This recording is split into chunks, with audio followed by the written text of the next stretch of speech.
正さん、7年前に臓器まるで寄生虫だ。 다시 돌아오신 것을 환영합니다.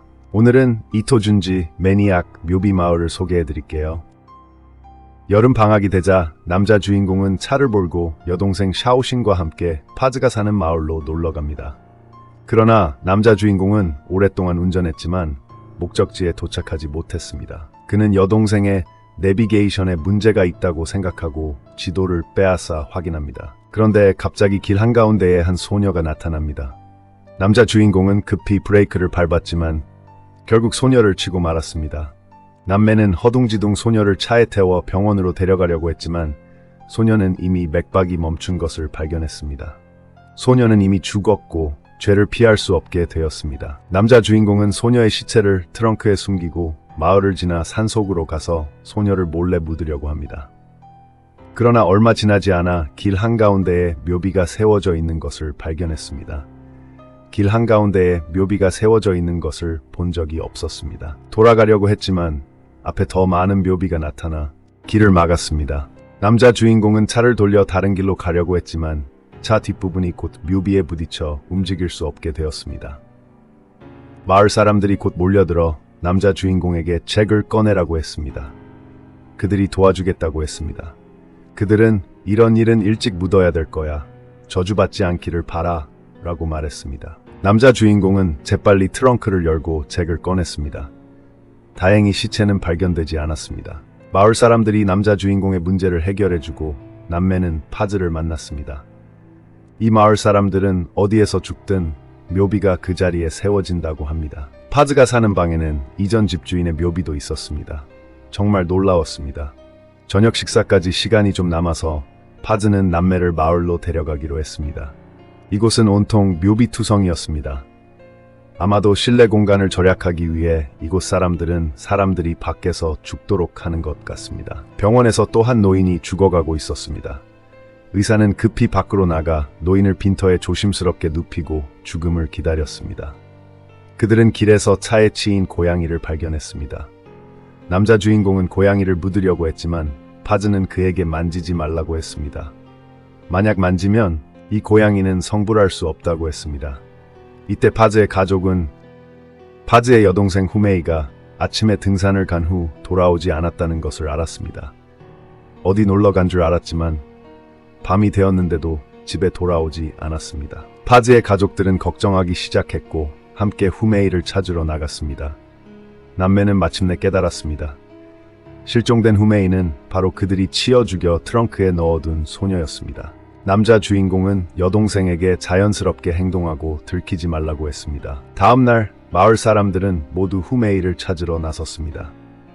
남매도 모르는 척하며 그들과 함께 산으로 갔지만 마을 전체를 뒤졌는데도 찾을 수 없었습니다. 사람들은 후메이가 신의 시체를 물고 있는 고대 우물에 빠졌다고 의심했습니다. 이 깊이를 알 수 없는 고대 우물은 성불할 수 없는 시체를 버리는데 사용되었다고 합니다. 샤오씨는 점점 불안해졌지만 남자 주인공은 여전히 이 일을 말하지 말라고 했습니다. 그때 남매는 어제 죽은 노인이 빈터에서 돌로 변한 것을 보았습니다. 아마 내일이면 묘비가 될 것 같았습니다. 이 묘비들은 모두 사람이 죽은 후 자연적으로 형성된 것이지 사람이 만든 것이 아니었습니다. 두 사람이 돌아오는 길에 파즈가 자신의 차 앞에서 서성이는 것을 보았습니다.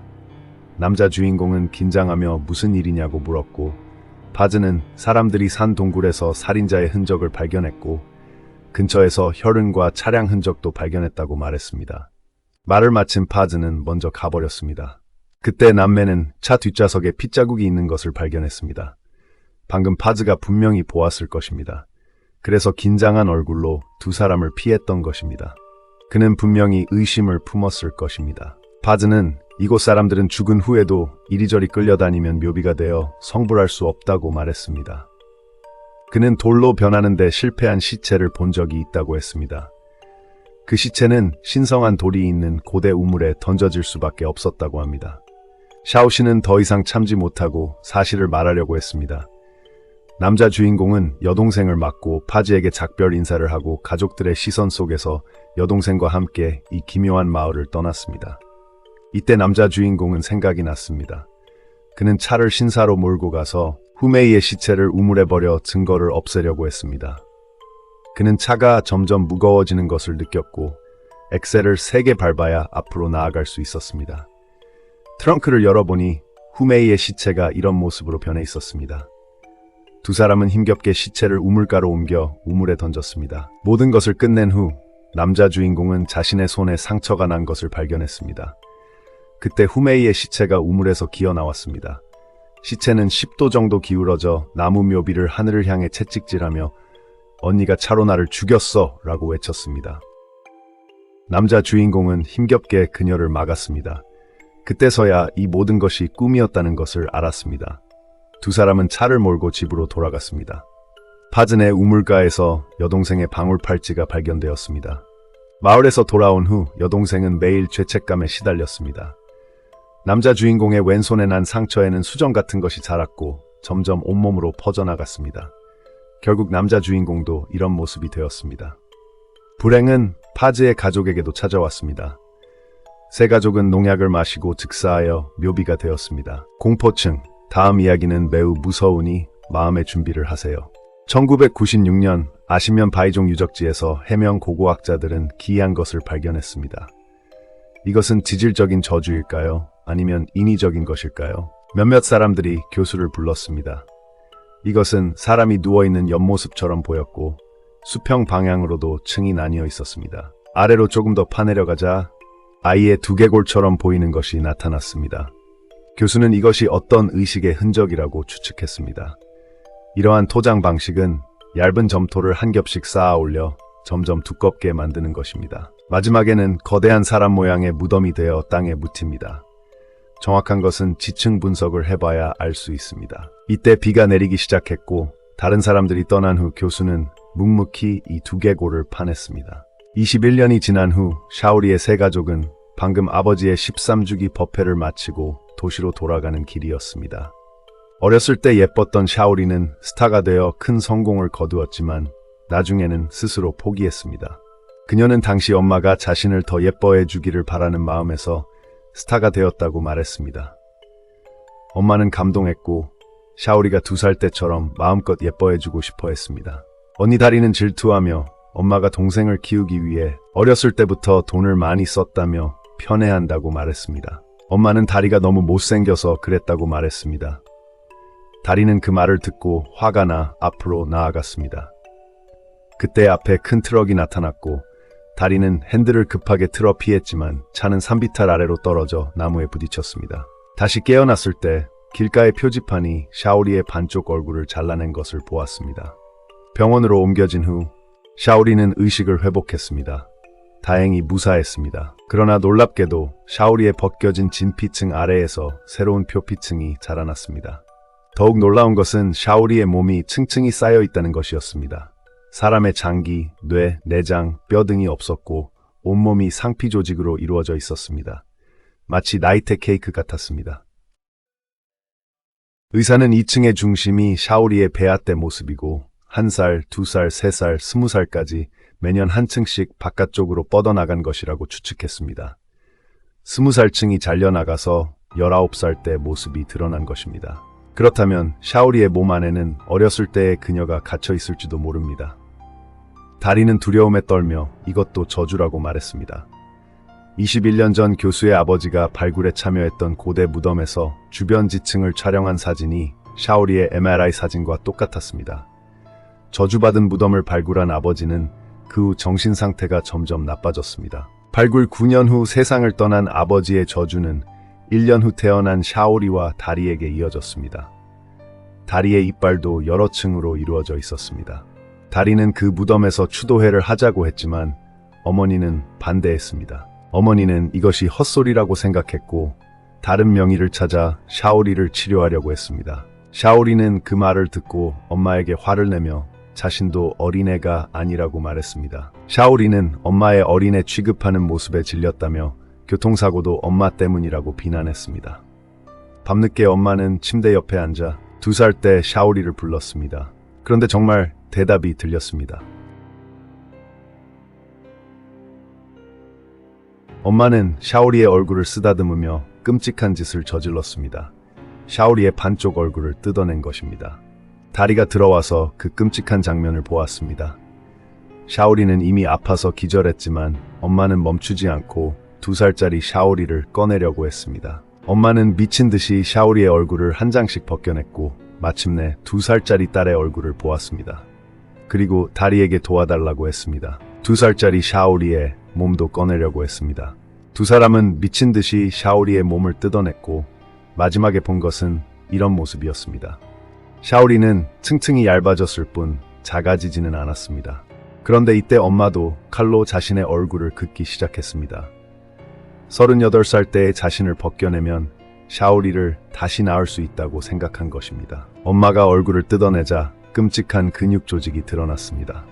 엄마의 얼굴은 망가졌고 샤오리는 2살 때 모습이 되었지만 몸은 마른 나뭇가지 같았습니다.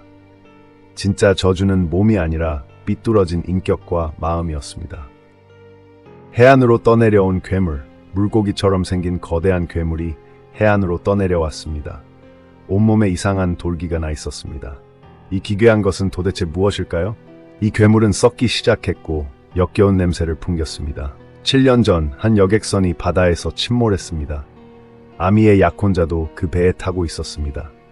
이미 세상을 떠났다는 것을 알고 있었지만 아미는 그래도 와보지 않을 수 없었습니다. 이때 사람들은 거대한 물고기의 투명한 피부 아래에 사람의 시체가 있는 것을 발견했습니다. 연구원이 거대한 물고기의 배를 가르자 물고기 뱃속에 있던 사람들이 쏟아져 나왔습니다. 사람들의 목이 움직였습니다. 그들은 죽지 않았습니다. 아미는 그중 한 명이 7년 전 사고로 세상을 떠난 자신의 약혼자라는 것을 알아보았습니다. 이 사람들은 바다에서 사고를 당한 승객들로 보이며 이 거대한 물고기에게 삼켜져 기생충처럼 창자 속에서 7년 동안 살아 있었던 것입니다. 사람들은 아미의 말을 전혀 알아듣지 못하고 비틀거리며 일어섰습니다. 그들은 거대한 물고기의 창자 속에서 영양분을 흡수하며 살아남았던 것이 분명합니다. 인간이 정말 다른 생물의 체내로 들어가 기생충처럼 살 수 있을까요? 이 에피소드를 보니 저는 러브, 데스, 로봇의 해변의 거인 에피소드가 떠올랐습니다. 사진부의 여주인공은 잘생긴 남학생들의 사진을 찍어 짝사랑하는 여학생들에게 비싸게 팔아 돈을 벌고 있습니다. 정말 돈벌이에 능숙하네요. 눈썰미 좋은 여주인공은 야마자키가 앞을 지나가는 것을 보고 이 기회를 놓칠 수가 없어 달려가 사진을 찍어주고 무료 서비스라고 속입니다. 그때 전학온 풍기위원 토미에가 이 모든 것을 지켜보고 있는 것을 알아챕니다. 다음날 여주인공이 사진을 한 여학생에게 비싸게 팔려 할 때 토미에가 자신의 두 추종자를 데리고 나타나 여주인공의 사진을 압수합니다. 토미에는 이 일을 선생님께 말하지 않은 것만으로도 다행인 줄 알라고 말합니다. 여주인공은 화가 났지만 어쩔 수 없이 참아야 했습니다. 다음날 야마자키가 여주인공을 찾아와 토미에의 사진을 찍어달라고 부탁합니다. 잘생긴 남자의 부탁을 거절할 수 없었던 여주인공은 뒤에 숨어 토미에의 아름다운 사진을 몰래 찍습니다. 그런데 찍다가 토미에에게 발각됩니다. 토미에는 오히려 포즈를 취하며 사진을 찍게 하고 여주인공을 비웃습니다. 토미에는 자신의 외모에 매우 자신감이 넘치는 것 같습니다. 그런데 찍다가 선생님이 갑자기 나타나 들키고 맙니다. 선생님은 여주인공이 사진부에 들어온 것은 단지 사진을 찍어 팔기 위해서였다며 꾸짖습니다. 자존심이 상한 여주인공은 즉시 사진부를 그만둡니다. 집에 돌아와 토미에의 사진을 현상해 보니 놀랍게도 토미에의 사진마다 기괴하게 일그러진 또 다른 얼굴이 나타나 있었습니다. 여주인공은 겁에 질렸지만 토미에에게 복수하기 위해 토미에의 사진을 학교 곳곳에 뿌립니다. 토미에는 그 모습을 보고 표정이 크게 변합니다. 그때 야마자키가 여주인공을 찾아와 숨으라고 말합니다. 토미에가 온몸을 떨며 화를 내고 있고 추종자들과 함께 여주인공을 죽이려고 한다는 것입니다. 여주인공이 암실에 숨자 야마자키는 토미에의 추종자들을 속여 따돌리고 여주인공을 뒤에서 습격합니다. 알고 보니 야마자키도 토미에를 위해 여주인공을 죽이려고 했던 것입니다. 토미에를 위해서라면 야마자키는 무엇이든 할 수 있었습니다. 여주인공은 발버둥 치다가 약품병을 잡아 야마자키의 얼굴에 뿌리고 학교에서 도망쳐 집으로 돌아옵니다. 그런데 집에 도착한 지 얼마 되지 않아 토미에가 찾아옵니다. 토미에는 자신은 야마자키를 전혀 모르고 그에게 여주인공을 죽이라고 명령한 적도 없다며 이번에는 사과하러 왔다고 말합니다. 사진을 찍을 때 선생님이 갑자기 나타난 것은 우연이었고 자신의 계획이 아니었다고 합니다. 토미에는 벽에 걸린 가우디가 디자인한 건축물 사진을 보고 프랑스에서 태어난 자신은 이사 오기 전에 스페인 바르셀로나에 있는 가우디가 디자인한 큰 집에서 살았고 피카소와 함께 사진도 찍었다며 여주인공을 자신의 집에 초대합니다. 여주인공은 토미에를 미쳤다고 욕하며 허풍쟁이 괴물이라고 말합니다. 사진 아래에 있는 토미에의 진짜 모습을 짓밟습니다. 자극을 받은 토미에는 끔찍한 표정을 지으며 고통스럽게 머리를 감싸쥐고 머리에서 눈 하나가 튀어나옵니다. 추종자들이 소리를 듣고 들어와 보니 토미에의 머리에 또 다른 기괴한 얼굴이 생겨났습니다. 토미에는 그들에게 기괴한 얼굴을 잘라내 불태우라고 명령합니다. 두 추종자는 말대로 하지만 귀신에 홀린 듯 토미에의 머리 전체를 잘라버립니다. 그러자 그 못생긴 얼굴이 소리치며 다른 쪽 얼굴도 불태우라고 명령합니다. 이 모습을 본 여주인공은 즉시 기절합니다. 이렇게 두 추종자는 토미에의 머리를 들고 그곳을 떠납니다. 그런데 여주인공은 갑자기 머리가 없는 토미에가 일어서는 것을 봅니다. 토미에의 목에서 또 다른 역겨운 머리가 자라나 괴성을 지르며 일어섭니다. 토미에는 문을 열고 밖으로 뛰쳐나갑니다. 계단을 내려가 여주인공의 집을 떠납니다. 여주인공은 방금 일이 모두 꿈이라고 생각하고 현장을 정리합니다. 자, 이것으로 이토준지 매니악 일본 공포 이야기 7화부터 9화까지의 내용이었습니다. 여러분은 이번 에피소드 중 어떤 이야기가 가장 마음에 드셨나요? 재밌게 보셨다면 좋아요와 댓글 부탁드려요.